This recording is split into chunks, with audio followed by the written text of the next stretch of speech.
आज हम लोग एक्सेल का जो डायग्राम है इसके बारे में समझेंगे।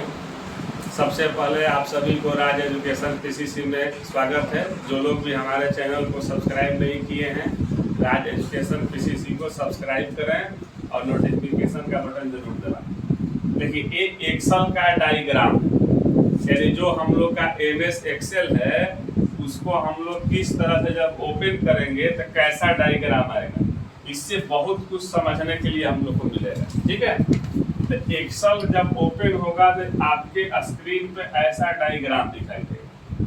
तो इसके परिचय में सबसे पहले देखिए, यहाँ पर लिखा हुआ है बुक वन माइक्रोसॉफ्ट एक्सेल लिखा हुआ है ना। ये वाले जगह को हम लोग टाइटल बार कहते हैं। क्या कहते हैं? Title bar. ये टाइटल बार यानी ये हमें बताता है कि हम कौन से प्रोग्राम और कौन से फाइल में काम करते हैं, कौन से प्रोग्राम और कौन से फाइल में काम करते हैं। जैसे कि हम लोग का बुक वन है, आप जब अपना नाम डाल देंगे तो यहाँ पे आपका नाम दिखाई देने लगेगा। ये जो हम लोग का माइक्रोसॉफ्ट एक्सेल है, प्रोग्राम का नाम है। ये कंट्रोल बॉक्स है, मिनिमाइज, मैक्सिमाइज, क्लोज। ये हम लोग वर्ड में भी पढ़े थे, पेंट में भी पढ़े थे। अगर प्रोग्राम को छोटा करना होगा हम लोग यहाँ से मिनिमाइज कर सकते हैं, यहाँ से हम मैक्सिमाइज कर सकते हैं, और जब भी हमको बंद करना होगा तो हम क्लोज करते हैं। क्या करते हैं? क्लोज करते हैं। ये जो file, home, insert, formula, data, view और भी मेनू होता है, ये जब एक एक को हम लोग मेनू कहते हैं, और जब एक जगह पर आता है उस जगह को क्या कहते हैं? मेनू बार। ये B1 लिखा है, इसलिए लिखा है कि हमारा जो कर्सर है ये B के सामने है और 1 के सामने है।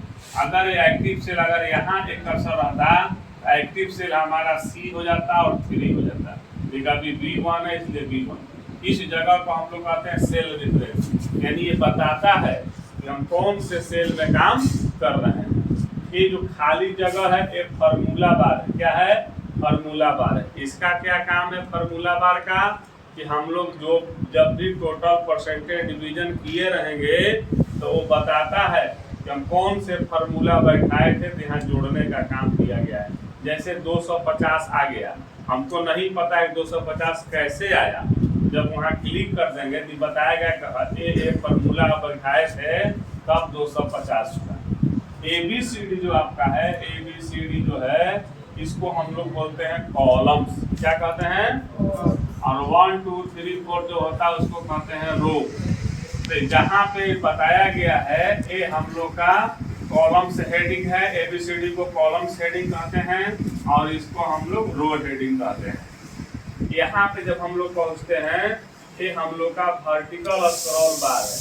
जब भी पेज को अप एंड डाउन करना होगा तो हम वर्टिकल स्क्रॉल बार का यूज करते हैं।